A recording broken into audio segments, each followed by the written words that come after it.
Organized team activities. We made it to at least part of the coming together, the blending of the 2024 Pittsburgh Steelers. Good Monday afternoon, May 20th, 2024, on the Southside Beat, 3 p.m. sharp as we are here on DK Pittsburgh Sports. He's Chris Halicke.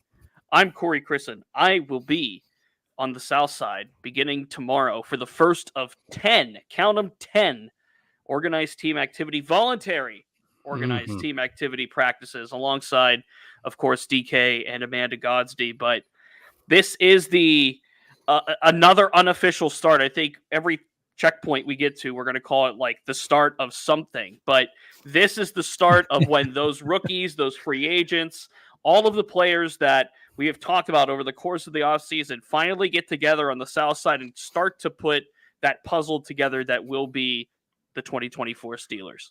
If I could put this into a metaphor, this is the time in which the rebar begins to be laid or the concrete that, for the foundation of the team. This is because, obviously it gets to a certain extent when it comes to everything that they can do during OTAs and mandatory minicamp, but still, it's the first time that the team, not just the rookies, but the team, everybody who attends, can begin to put to practice what's being talked about in meetings. They can begin to hold certain offensive drills, defensive drills, like team drills, and that is the fun part of it. Obviously, there's no contact. That does not happen until training camp, but still, it really is the first real step. Like, yes, rookie minicamp's cool and everything, but this is the first real step towards putting the foot forward on the field in terms of building for 2024. I'm going to spoil a few things that are going to happen. It's not going to be anything riveting as far as like the practice footage. It's not going to be anything awe-inspiring. It's not going to be anything crazy. It's going to be football in shorts for 10 days on the South Side in an involuntary matter. One thing I will say, though, that I think it's one of the things that I think not just fans, but even reporters look for is which players show up, because these are voluntary, but which players show up and look different, whether that be for better or for worse. For example, I'm expecting Najee Harris to look maybe a little slimmer. If you've followed him or whatever, that makes posts about him on Instagram, he looks leaner, not necessarily skinny, because he's always going to be a big dude, but he looks a little leaner. So I'm curious to see what that would look like in person. But then obviously you have to look on the others, like who comes into camp like, whoa, that dude does not look like he's in shape, or whoa, that dude does not. That typically doesn't happen as often. Usually it's the former.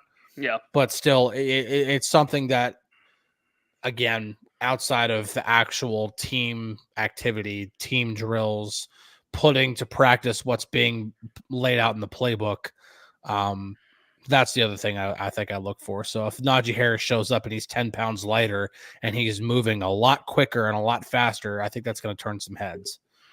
Mark, I did not cover Paul Skeens this weekend. He was in Chicago along with Jose, our Pirates writer. I was here in Pittsburgh. What was I doing Saturday? I don't even remember.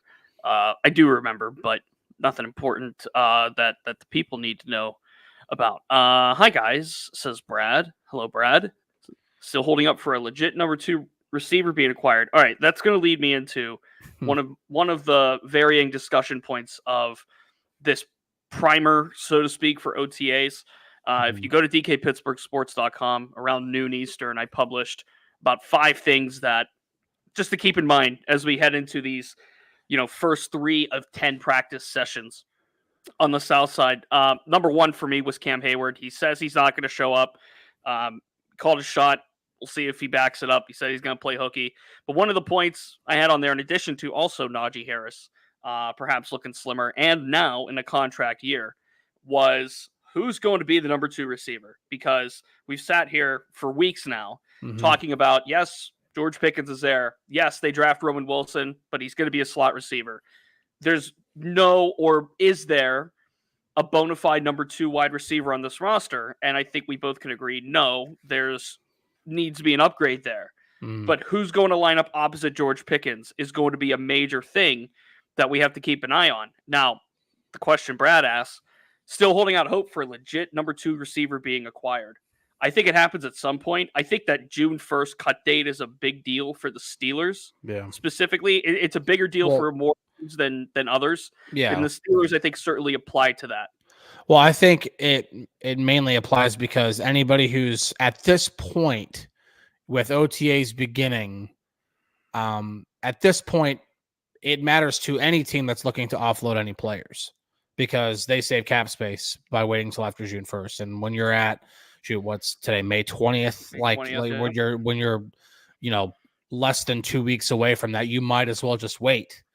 It makes sense to do that. So I'd be surprised if, unless it's a free agent signing, which really the only one that's left, and I have my thoughts on the site about that I think could really fit that mold for the Steelers would be Michael Thomas. You're most likely going to have to wait until after June 1st to see that happen if it's a trade. If a trade is the way that they address that. And Mark brings up Michael Thomas's name. I'm not big on the Michael Thomas, not for at least what now. Granted, it's just a projection, so take it with a grain of salt. But PFF projects him to get $6 million, on a 1-year contract, and to me, that's just too much. Not with everything that he's gone through over the past 4 years. Yes, at one point he was, the most productive receiver in football. He was Offensive Player of the Year in 2019, but missed an entire season in there due to an ankle injury. Has missed. He's played 20 games over the past 4 seasons, and he's had multiple off the field issues. So, Joshua Dobbs says 2019 Thomas would be nice. Yeah, and he'd cost a lot of money, and he would be on a roster by now. So yeah, no, that would be great. I don't think that this is a reclamation project that makes a lot of sense. Not unless you're able to get him for very, very, very cheap. Like if they can get him for vet minimum, maybe 2 to 3 million max. I'm just not a fan. So I think I don't see that moving the needle at all. I just see that as another body that's thrown in there as more of a potential tryout type, not even as much as, okay, that's a guy who at least with Van Jefferson, it's like that's a guy you can plug in, but it's not anything that's going to get you excited. General managers talk, by the way. Yes. And, regardless of if it's at the owners' meetings or if it's at the combine or the draft, whatever it is. They talk all the time. They talk all the time. You wouldn't think that Omar Khan's he's not just sitting on his hands when it comes to this wide receiver 2, I don't want to say issue, but issue. You would think that given they didn't make a move in free agency, given they didn't make a move in the draft or around the draft, centered around the draft, kind of a la like Tennessee trading A.J. Brown to the Eagles a couple years ago. Like they didn't make any major move like that. Yeah. But you would think that Omar Khan in the front office would have some kind of lead that so-and-so wide receiver could be available after that June 1st to be a trade candidate. And there's a reason why they didn't do anything as far as free agency or the combine or the draft or up until now. There's got to be some kind of plan in place to address that wide receiver position even further. What they've done, in my opinion, is they've added a bunch of wide receiver 3s and 4s. And this isn't Frankenstein. You can't, pick part of Van Jefferson and part of Scotty Miller and part of Quez Watkins, et cetera, and mold them all together into one wide receiver. You just can't do that. Yeah. And you would think that they know this. I think Van Jefferson's a good wide receiver. I think he's a capable wide receiver 3. When you think of Pickens, receiver X that can line up opposite him, and then Roman Wilson in the slot, I think you have Calvin Austin as a capable slot receiver as well. Yeah. I think you have Quez Watkins, I think you have capable wide receivers that are backed behind with George Pickens and Roman Wilson. Roman Wilson, I'm kind of singling away because he's got a role. He got drafted for a role. He's not going to be that outside wide receiver. Yeah. But he can line up. Yeah, you would think Omar Khan would have a plan, is what I'm saying. Yeah, I mean, Roman Wilson can line up outside, just not on a consistent basis. At least not to start. You can't go in expecting him to just, oh yeah, that dude's going to become Deontay Johnson and be a smaller guy that is quick and shifty and can.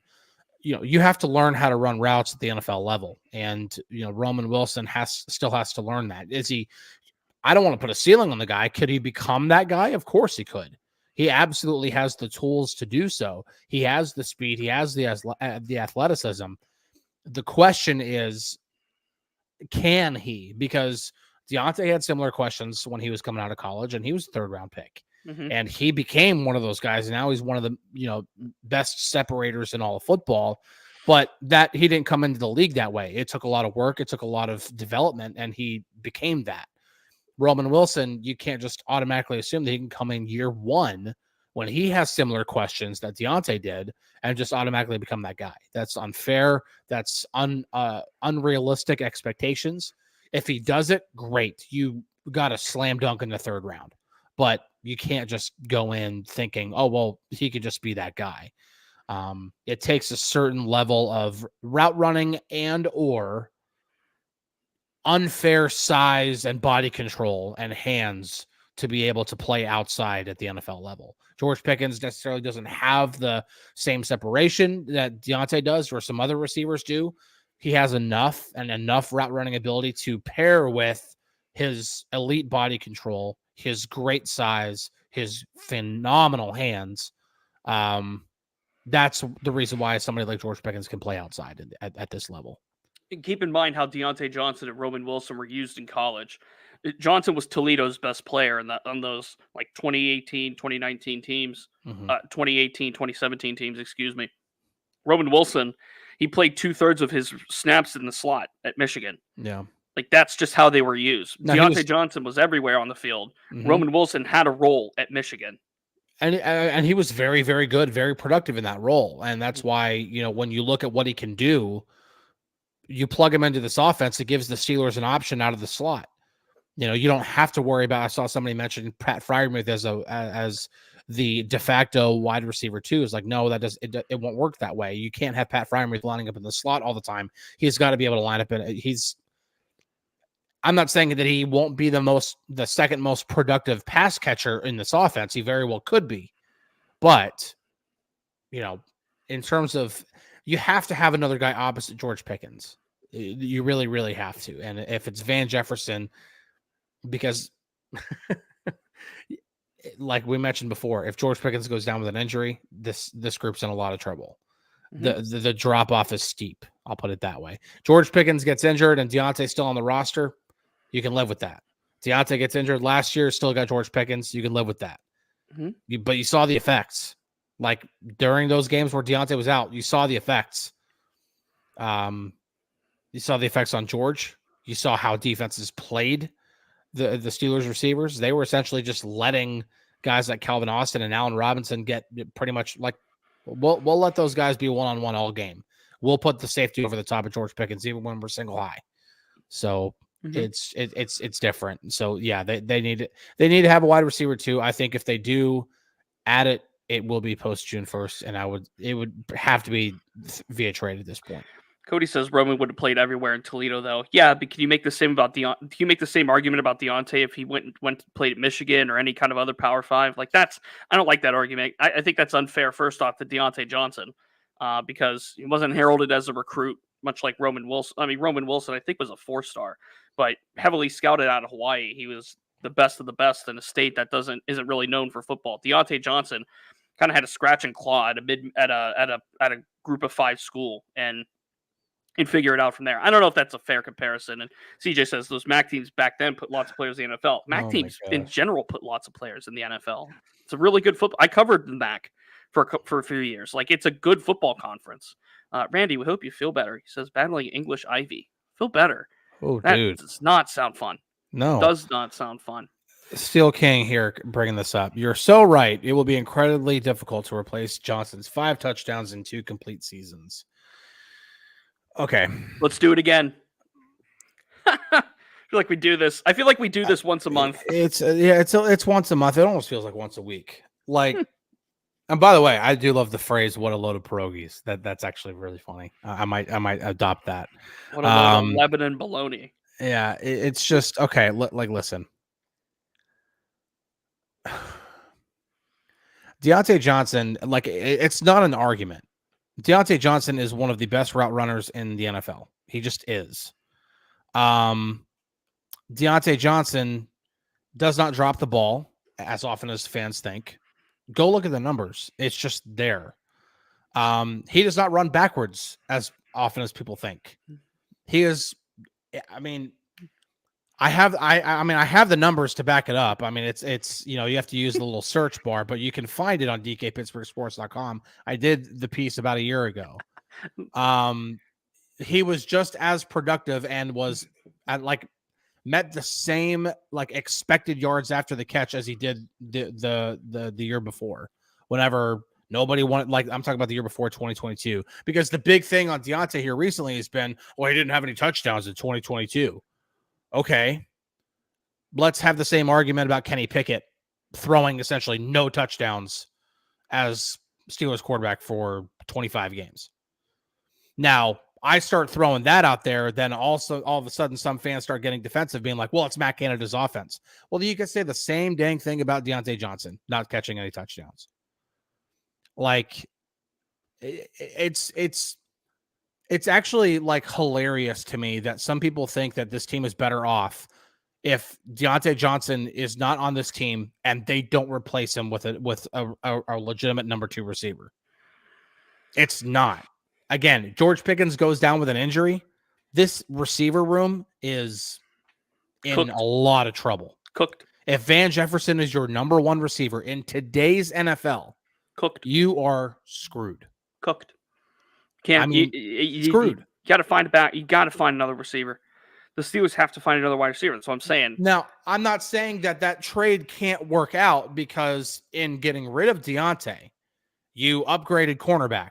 Deontay Jackson is a better option opposite Joey Porter Jr. than anybody else the Steelers had last year to do that. Patrick Peterson at this point really should be playing the slot or safety,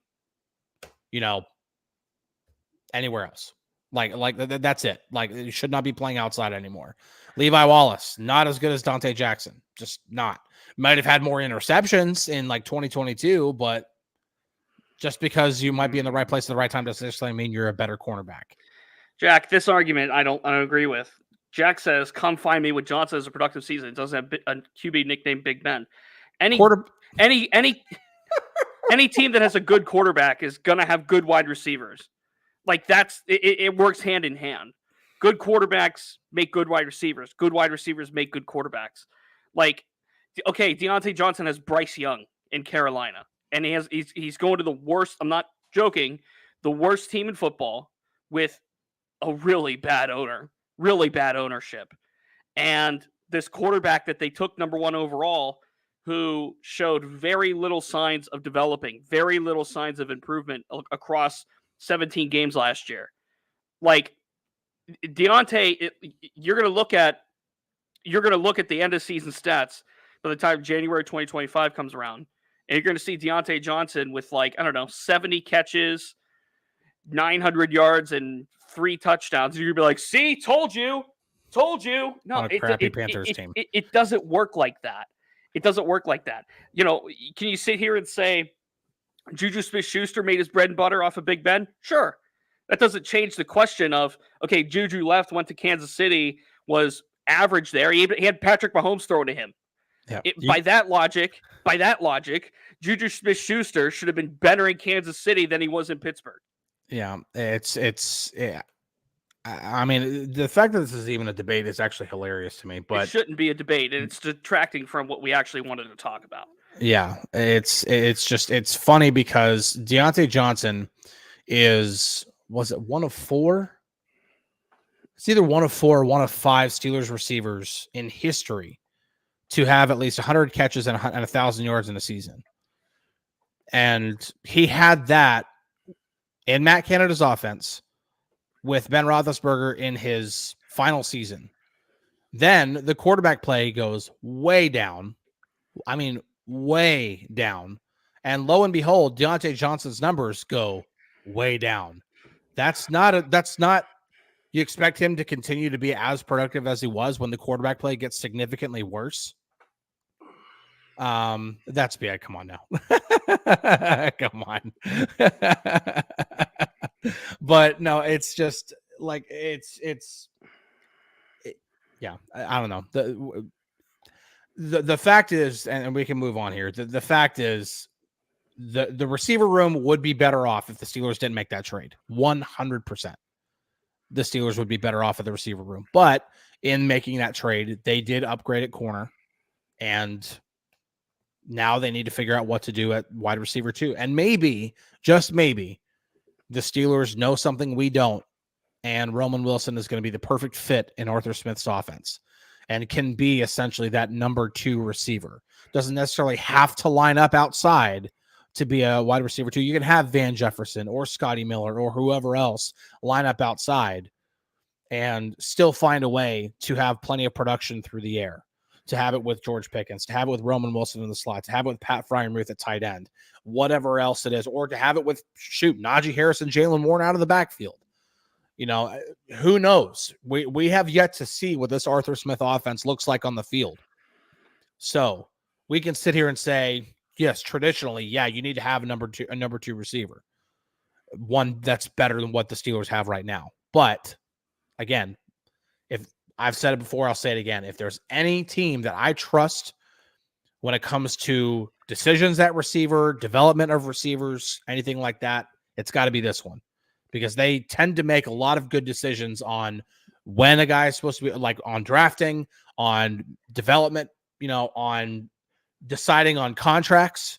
We're choosing it to give Antonio Brown a contract over Mike Wallace. Man, that one looked a little questionable at first, but man, that one worked out really, really well. And that's not the only good decision that they've made at receiver in the Mike Tomlin era. I need to recover from Bayad saying Ben greater than Mahomes. It's just, come on. That Bayad, I respect you. You're in this every day, and we appreciate you. We love you. But the fact that your brain put out a signal through your neck, down through your arms, down to your fingertips, and you took to your keyboard and typed those words out in succession, and then you had another signal go from your brain all the way to your fingertips that click send on that same keyboard, couldn't be me. Couldn't be me. I will say, can we get to OTAs? Well, this is related. Like, I will say this: if the Steelers don't add a legitimate number 2 receiver, this again turns my attention to what does the Arthur Smith offense look like, and not necessarily that we're going to get that full scoop at OTAs, and even at training camp, it's going to be difficult to really see that. But when you have a George Pickens, and let's just say Deontay's still on the team, you got George Pickens, Deontay Johnson, Pat Freiermuth, Roman Wilson, Najee Harris, Jalen. There's only so much ball to go around. Know what I'm saying? Sure. And so that's why I'm saying something like, okay, if we believe that Van Jefferson could be a decent number 3 receiver, could be a guy that lines up outside, then maybe the Steelers don't have to get one, because their de facto number 2 receiver can be Roman Wilson. Again, I'm not saying that's not the decision I would make, but again, who knows what's going to happen with this Arthur Smith offense? Because remember, at the end of the day, this is going to be a team that runs the ball first. This team is not going to rely on Russell Wilson to be who he was in his glory days in Seattle. And even then, when Seattle was at their height, how did they win the Super Bowl in 2013? Was it because Russell Wilson was airing it out for 5,000 yards in a season? No. It was because they had a really good running game. Russell Wilson helped take the top off of defenses with his ability to throw the ball deep and to improvise with elite athleticism. And, oh, yeah, by the way, that elite freaking all-time great defense. So if the Steelers are going to win this year, If they're going to really be competitive this year, it's going to have to come from that defense being one of the best in the league and the Steelers being able to ground and pound and control the clock with Najee Harris and Jalen Warren on the ground. Okay. Crystal, thank you for Fi Gifted. Yeah. If you've got one of those, make sure you give her a thank you. Enjoy your emotes. Let's talk about OTAs. I've had enough talk about a receiver that's not here anymore. All right. Cam Heyward says he's going to hold out of OTAs. I don't think he's bluffing. I don't expect to see him this week, next week, the week after, as he searches for a contract extension. We will see what happens with one Cam Heyward. Yeah, it doesn't bother me at all. If he doesn't show up, again, it's the business side of the game. Like, and they're voluntary workouts. And even if Cam Heyward does hold in, like shows up to mini camp and doesn't participate, shows up to training camp and only takes part in the individual drills and then stands off to the side during team stuff. Let's talk about Kenny Pickett next. Oh, geez. So if that stuff does happen, listen, it's the business part of the game. It just is. And, I understand where Cam Heyward's at in his career. I get it. He's, on the back nine, to put it that way. And he's coming off a season in which he essentially had to play on one leg and missed 6 games because that injury, like literally, like he couldn't play. So, and even when he could play, he was playing injured. And so I get the concerns. I get, the age and everything like that. But with everything that he's done for this team, and if there's any player to bet on to come back and to be strong and to be a productive player again, Cam Heyward's one of the best guys to place that bet on. And so I think anybody who would freak out about him not showing up at OTAs, it's a little bit of an overreaction. They're voluntary workouts. And if anything, with him coming off the season that he did, it's probably best that he doesn't show up. Right. It's probably best that he doesn't, isn't tempted to participate in any of these activities. It's probably best that he just continue to rest and continue to go through his offseason program to continue to recover from everything that he went through last year. I think Cody brings up a good point here in the bigger picture. It's that, they let Troy, Hines, and Ben go like it was nothing. Cam shouldn't be holding out, only hurting him. I agree to that point. I agree to a point where Cam Heyward, as you mentioned, had the groin injury, had surgery, missed several games, had to maintain it all year. I know he got the vet days off, but that was going to happen anyway. Like, what leverage does Cam Heyward have in negotiations? What leverage does he have when it comes to the money? Now, John brings up, I do not think the extension will be greater than $22 million a year. Do you? No, he's not going to get the money he's getting now. And we talked about, this was like when the Steelers season ended at Buffalo, right after that, like, what do they do with Cam Heyward? The final year of his deal, it's a big cap hit. Do they find a way to extend him with the years and then parse the money out? Or do they extend him, let him keep that cap hit, and they get him an extension, and that $22 million is still on the books? Like, there's options there that the Steelers have with Cam Heyward, and I'm sure they have an idea of what they want to do, and I'm sure they've talked with Cam's representation about what they want to do. But I think there's several different directions that this Cam Heyward thing could go. I agree that you don't pay a player based off of sentimental value, but you do at least honor the current contract that he's under, because he signed that contract and earned that contract whenever he signed that extension, that initial extension. So, it's the Steelers, it's the bet that the Steelers made when it came to this current extension. And so, listen, the best way for the Steelers to possibly lower that cap hit is for him to sign an extension. Mm-hmm. I mean, that really is the best way to do it. So, I mean, let him use certain tactics, which again, I don't even like to use the word holding out, because this is not holding out. These are voluntary. The next 3 weeks are voluntary workouts. He does not have to be there. Right. He just does not have to be there. So this is not holding out. Let him do whatever, take whatever tactics he needs to take. If it gets gives him a better chance to get that extension he's looking for. And if it's something that doesn't, put the Steelers in a hole, if it's something that even frees up cap space this year, then so be it. Let that happen. And Chris makes a good point. It's not sentimental. Who replaces him? That's a legitimate question too, because let's just say you could make this go away and get rid of that $22.4 million and Cam Heyward goes away. Bye-bye. He decides to retire. But at that point, your two starting interior defenders, because the Steelers line up their nickel more often than any other package, your starting two interior defenders are Larry Ogunjobi and Keanu Benton. Now, I think Keanu Benton, I actually agree with Pro Football Focus for once. I think Keanu Benton is on the verge of having a breakout season. And very good last year. Very well could be a guy who turns into a very, very good player in year two. Mm-hmm. But that's not guaranteed. And it's best to not just throw him to the wolves and be like, all right, Keanu, you're our dude now. Especially whenever Larry Ogunjobi, we want to talk about a guy who can't stay healthy. Larry Ogunjobi can't stay healthy. He's constantly missing practice. He almost doesn't practice at all because he's constantly nursing some sort of injury. Yeah. Now, is he good? Is he a player that you want to have in that rotation? Sure. Because when he's there, he can be pretty productive at times. But if that's your starting duo inside, that's a problem.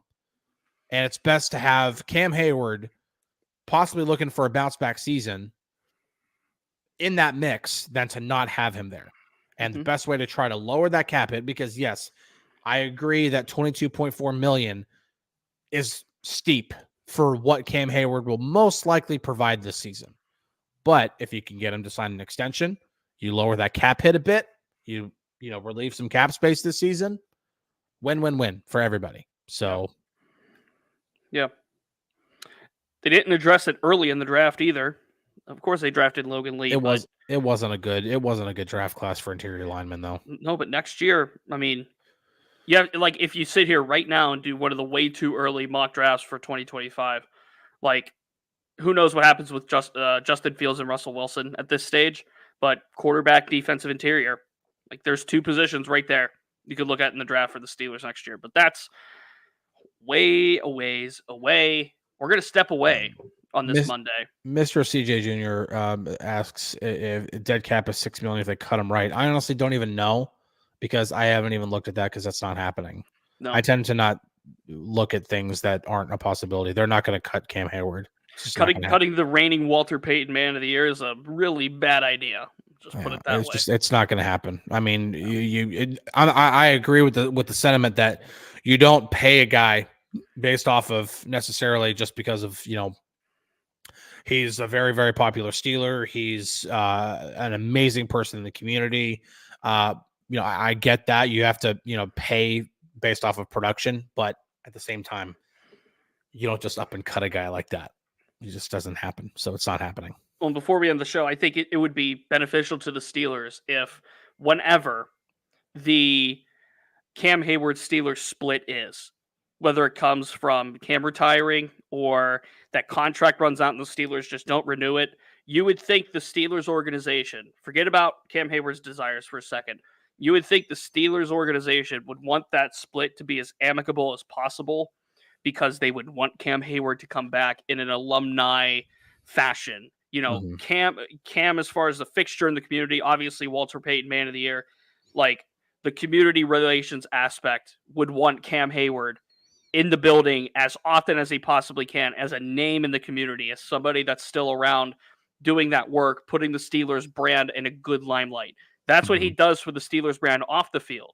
Now, that's not the guy you want to piss off. Put it that way. So, yeah, anybody can undo X amount of years of good like that. Anybody can do it. Okay.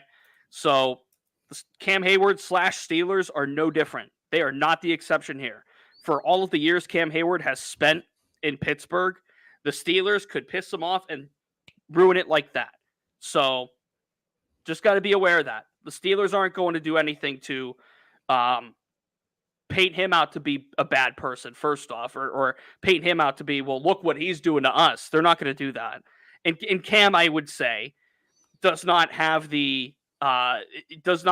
that wanton in him either to say, well, look what they're doing to me, because I mean they gave him a $22.4 million extension. So, point is, if and when that split happens, it's going to be beneficial both ways long term. It's not going to be a cutting of the rope, a burning of the bridge right away. All right, we're going to step away on this Monday. Yeah, got another one? No, just saying my final thought for it is like, let's just my advice, don't freak out about anything with Cam Heyward until after OTAs. If mandatory minicamp shows up and he's a hold-in, that's whenever you can do whatever you want to do. I mean, like, freak out if you want to. I don't care. I'm not going to tell you how to live your life. I'm just saying, like, any tactic that gets him possibly an extension, I think is a good idea, just because if it gets him an extension, it helps the Steelers cap situation. So but at least during OTAs for the next 3 weeks, if he's not there, it's not a big deal. It's really not. They're voluntary workouts. The defense isn't changing much.